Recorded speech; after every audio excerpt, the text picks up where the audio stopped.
semuanya, ya senang sekali ya kita masih bisa berjumpa di pembelajaran TIK atau komputer ini. Untuk minggu ini kita akan membahas salah satu fungsi logika, yaitu fungsi AND atau dalam bahasa Indonesia kita sebut dan. Oke. Nah, untuk tujuan pembelajarannya adalah supaya siswa dapat menggunakan fungsi AND ini untuk menentukan nilai benar ataupun nilai yang salah. Ya. Jadi nanti sistematisnya akan kita lihat bagaimana caranya. Oke. Nah, bagaimana untuk prakteknya? Kita lihat video berikut ini. Baik, kita akan mulai untuk mempelajari ya fungsi AND. Jadi fungsi AND ini adalah fungsi yang termasuk ke dalam logika. Oke, ke dalam logika. Jadi sebelum kita ke fungsi AND, saya akan menjelaskan melalui sebuah tabel. Ya, tabelnya akan saya buat langsung. Misalnya, tabelnya ada logika 1, nah, kemudian ada logika 2, kemudian di sampingnya ada hasil. Kalau logika pertama bernilai benar, ya benar. Kemudian logika kedua juga bernilai benar. Maka ketika di AND berarti benar dan benar, hasilnya adalah benar, ya. Dipahami dulu ya apa yang maksud di sini, ya. Kamu mungkin sebagian akan bertanya, apa yang dimaksud dengan benar? Benar itu apa? Nanti akan saya jelaskan waktu melalui prakteknya, ya. Kemudian jika dia logika pertamanya adalah benar, kemudian logika keduanya adalah salah, maka ketika di AND atau dan benar dan salah, hasilnya adalah salah, ya. Kemudian pernyataan ketiga berarti logika pertama adalah salah, logika kedua adalah benar, dan hasilnya salah dan benar, hasilnya adalah salah. Oke. Terus logika pertama itu adalah salah, logika kedua itu adalah salah juga, maka hasilnya adalah salah. Salah dan salah, maka hasilnya adalah salah. Saya akan buat jadi tabel dulu seperti biasa. Nah, di sini mungkin siswa akan bertanya, apa itu logika 1, apa itu logika 2? Benar-benar, hasilnya benar.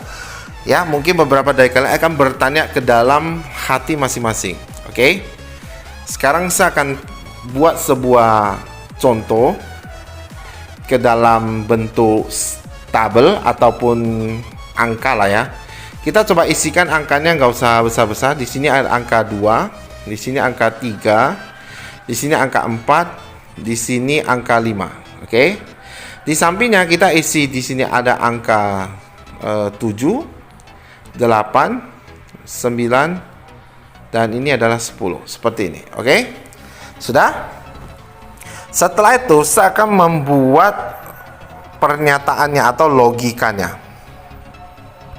Seperti misalnya, kita buat dengan tanda lebih besar, lebih kecil, ya. Jadi ada tanda lebih besar seperti ini. Tandanya, ya, masih ingat tanda lebih besar, lebih kecil? Baik, sekarang saya akan ajak kamu untuk berpikir secara logika. Ya, ini adalah sel A7, ini adalah sel B7. Sekarang saya akan coba seperti ini. Misalkan saya bertanya, ya, misalnya seketik sama dengan sel A7, kemudian saya taruh sebuah tanda misalnya lebih besar, ya. Terus saya akan tanya misalnya 5, ya, 5. Jadi cara bacanya gini, sama dengan A7 lebih besar 5. Apakah sel A7 lebih besar dari 5? Kita lihat sel A7 itu adalah isinya 2. Apakah 2 lebih besar 5? Jawabannya adalah tidak. Kalau tidak, berarti kan dia salah. Nah, itulah maksud logika yang pertama. Jadi, kalau kita buat ke dalam N, sama dengan N, ya, seklik. Nah, rumusnya adalah sama dengan N buka kurung nanti ya, logika 1, logikal 2. Oke? Jadi minimal dia ada 2 logika lah. Saya akan buka kurung. Terus saya akan buat misalnya ya, A7. Kita buat logika yang benar dulu ya. Untuk benar berarti misalnya gini. Sama dengan A7 lebih kecil, boleh juga lebih kecil, misalnya lebih kecil dari 3. Jadi kan bacanya, apakah A7 lebih kecil dari 3? 2 lebih kecil dari 3? Jawabannya betul. Jadi kita buat logika pertama itu adalah betul. Setelah itu kita koma. Kita buat logika kedua juga betul. B7. Nah, B7 misalnya kita buat lebih besar juga boleh. Ya, lebih besar. Seperti ini.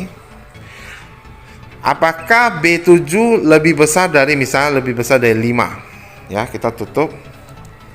Apakah B7 lebih besar dari 5? Ya, kalau isi dari B7 itu kan angka 7. Apakah 7 lebih besar dari 5? Jawabannya adalah benar. Jadi kalau di enter ini hasilnya adalah true atau benar. Jadi ketika kita memasukkan logika pertama A7 lebih kecil 3, itu adalah nilainya benar. B7 lebih besar 5, dia nilainya benar, maka hasilnya adalah benar. Kita coba balik. Kita balik artinya kita buat benar tetapi tandanya terbalik. Misalnya ini saya hapus dulu ya, supaya siswa paham ya apa yang dimaksud dengan logika seperti ini. Sama dengan N, misalnya A7, tadi kita kan pakai tanda lebih kecil. Coba kita buat tanda lebih besar. Lebih besar. Yang lebih besar dari apakah A7 lebih besar dari 1 misalnya? Dia kan 2 lebih besar dari 1. Itu jawabannya adalah betul. Kemudian kita buat yang ini lebih kecil, B7. Tandanya lebih kecil seperti ini, ya. Apakah 7 lebih kecil dari misalnya 8, ya, seperti ini. Kemudian kita tutup kurung, hasilnya adalah true juga. Padahal tadi kita sudah membalik ya, sekarang juga betul. Nah, jadi artinya logika ini adalah cara berpikir kita, ya, bukan sesuatu yang langsung pasti. Ya, saya tadi sudah membuktikan 2, ya, itu bisa menghasilkan hasil yang sama. Oke?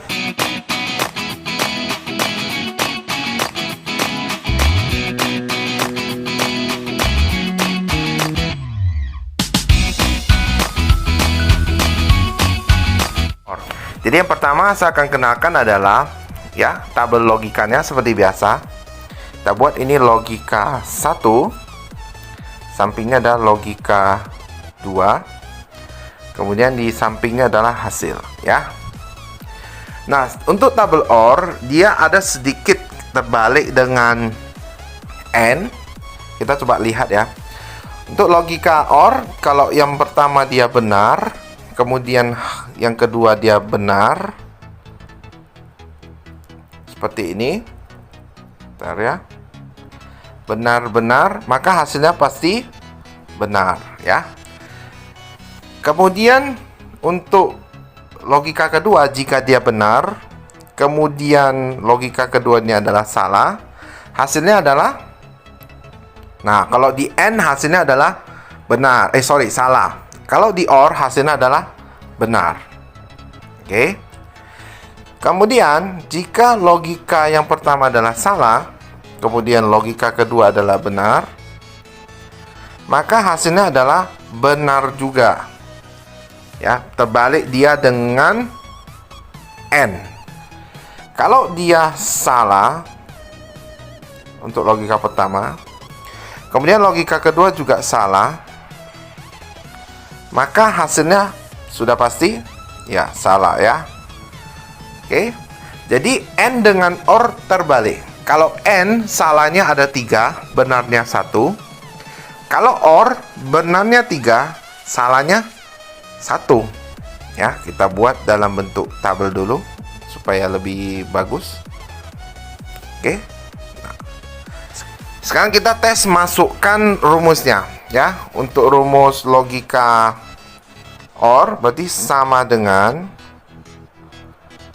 OR buka kurung ya, boleh lihat dari sini juga ya, sama dengan OR buka kurung logikal 1, logikal 2, seterusnya ya. Sama saja dengan N, bedanya cuma N atau OR. Buka kurung. Kita buat yang benar dulu. Misalnya A7 tandanya coba kita buat lebih besar, lebih kecil ya. Misalnya 3 lebih kecil dari 5, boleh kita buat 3 lebih kecil dari 5, itu benar. Kemudian koma ini 1 misalnya lebih kecil lah, kita buat ya, lebih kecil dari 2 misalnya, tutup kurung, enter. Hasilnya adalah true. Oke, jadi A7 lebih kecil 5, B7 lebih kecil 2 ya. Cara bacanya, karena A7 nilainya 3, berarti 3 lebih kecil 5, 1 lebih kecil 2. Jadi kalau dibaca keseluruhan yang atas sebelah sini, apakah ya A7 lebih kecil 5 atau B7 lebih kecil 2? Jawabannya adalah true.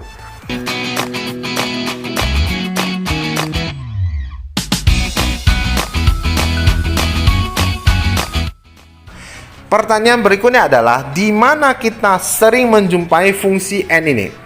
Oke. Pernah nggak siswa sekalian melakukan login lewat suatu aplikasi? Di sana ada password, di sana ada username. Sadar atau tidak, password dan username yang kamu masukkan itu menggunakan fungsi logika n. Ya, contoh. Kalau username-nya dimasukkan benar, password-nya dimasukkan benar, maka hasilnya adalah benar. Benar itu apa? Login berhasil.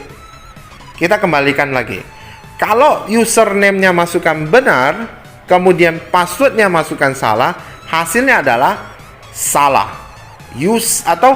Login tidak berhasil. Kita balik kondisi ketiga. Kalau username-nya salah masukkan, password-nya betul, maka hasilnya adalah login tidak berhasil juga atau salah. Demikian juga jika username dan password dua-duanya salah, hasilnya adalah tidak bisa login atau salah. Nah, jadi konsep login itu menggunakan fungsi n. Cukup jelas? Oke.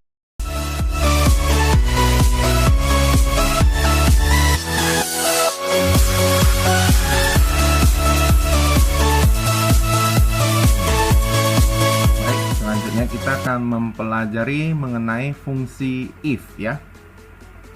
Jadi if ini ada dua yang akan kita pelajari, ada if yang tunggal dan if yang bertingkat ya. Selangsung saja karena ini serasa sudah pernah lah ya.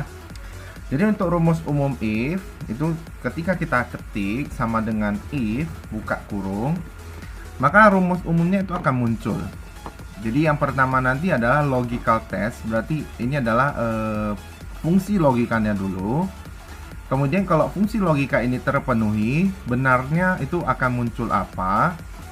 Kalau fungsi logika ini tidak terpenuhi atau salah, maka dia akan muncul apa di sebelah sini. Jadi urutannya adalah fungsi logikanya dulu, lalu jika betul apa yang muncul, baru kalau salah apa yang muncul.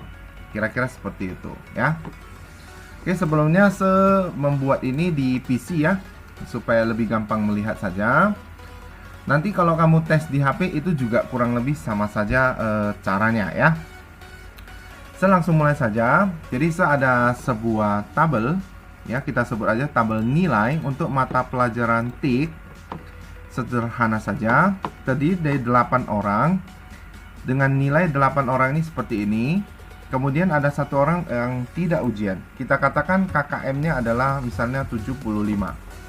Oke, jadi di sini keterangannya adalah untuk keterangan itu hanya berisi tuntas atau tidak tuntas. Jadi untuk keterangan dia hanya berisi tuntas atau tidak tuntas. Bisa diketik, bisa. tapi ya jangan kurang kerjaan lah ya. Kita pakai rumus logika saja. Jadi kalau misalnya dia nilainya 75 atau di atas 75, maka dia tuntas di sini.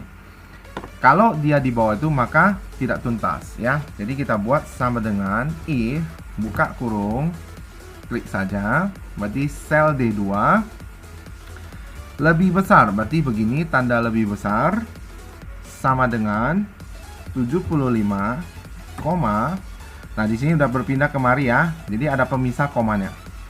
Baru untuk syarat bahwasanya lebih besar sama dengan 75 berarti tuntas. Untuk dia teks kita harus kasih tanda petik. Tuntas misalnya, tuntas.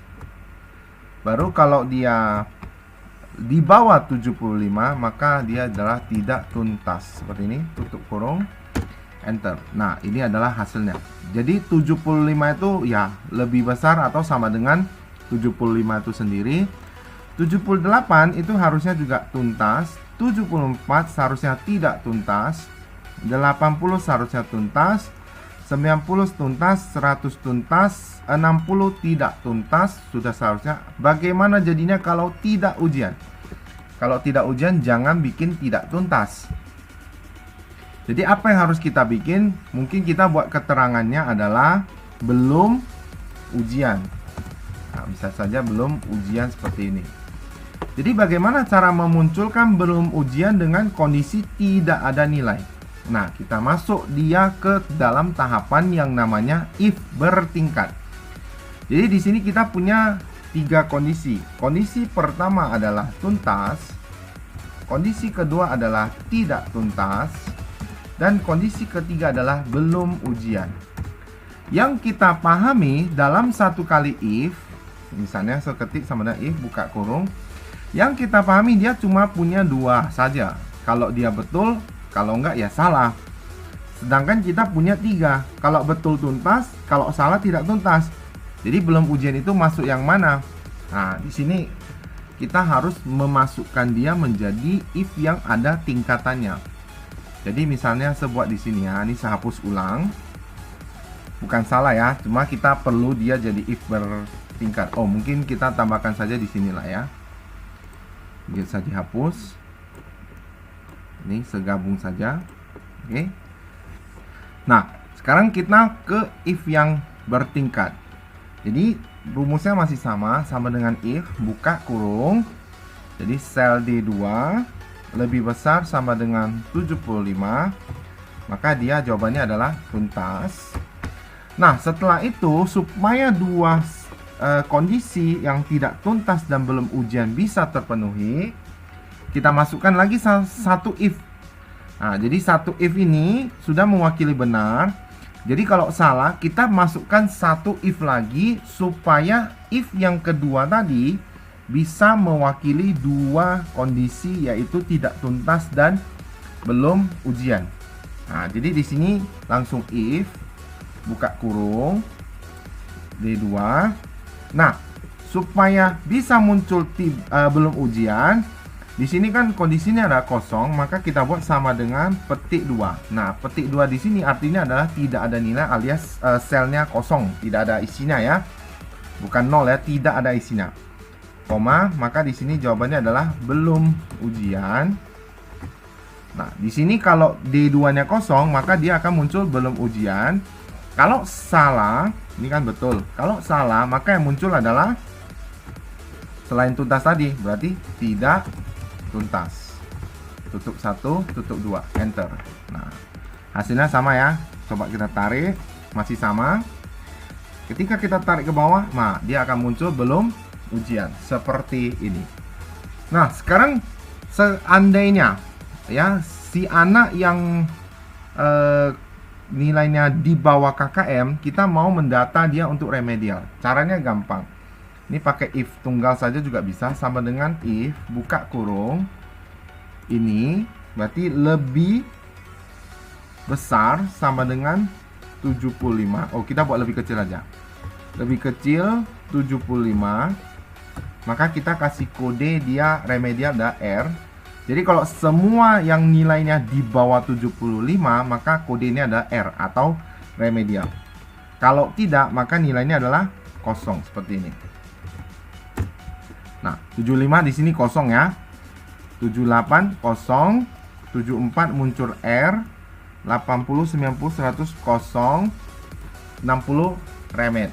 Nah, di sini kalau kita mau munculkan satu kondisi lagi bisa saja dengan if bertingkat tadi. Nah, jadi kita munculkan kondisi kosong, maka hasilnya juga kosong. Ya, bisa saja. Tapi di sini ya kita anggap saja sudah paham, jadi kita boleh abaikan saja ya. Ini saya anggap tidak ada. Jadi kita menunggu dia ujian dulu baru kita munculkan hasilnya di sini ya. Kira-kira seperti itu. Nah, kalau seandainya dia sudah remedial, maka nilainya menjadi berapa? Nah, kita buat seperti ini. Sama dengan if buka kurung ya. Ini sama dengan kosong. Jika kolom remedialnya adalah kosong, maka munculkan nilai dia yang di sebelah sini. Oke, pelan-pelan ditengok ya.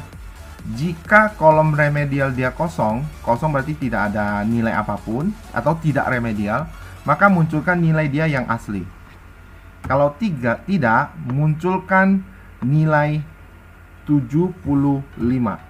Berarti kan kalau nggak kosong berarti remet, munculkan 75.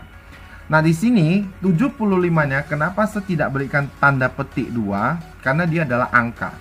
Untuk angka tidak perlu ditanda petik 2. Untuk teks perlu petik 2 ya. Sip. Nah, dia akan muncul 75 sesuai ini. Ini kan tidak remedial, muncul 78 sesuai. Ini kan 74 remet, seharusnya muncul 75, betul?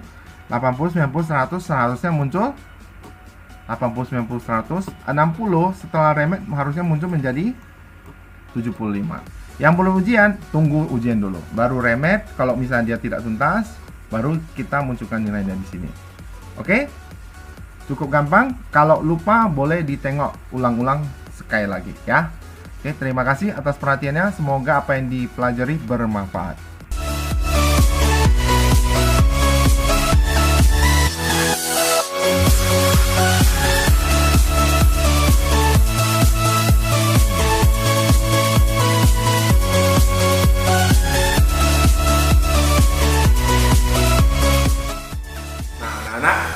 Sudah dilihat videonya kan? Nah, jadi begitulah cara untuk menggunakan fungsi N. Untuk kesimpulannya adalah fungsi N ini bisa digunakan untuk menentukan nilai benar atau salah dengan kondisi yang mungkin tadi sudah dijelaskan. Kemudian untuk tugas jangan lupa dikerjakan seperti biasa. Nah, akhir kata saya ucapkan terima kasih atas perhatiannya. Kita akan jumpa di pertemuan yang akan datang dan ingat selalu semangat.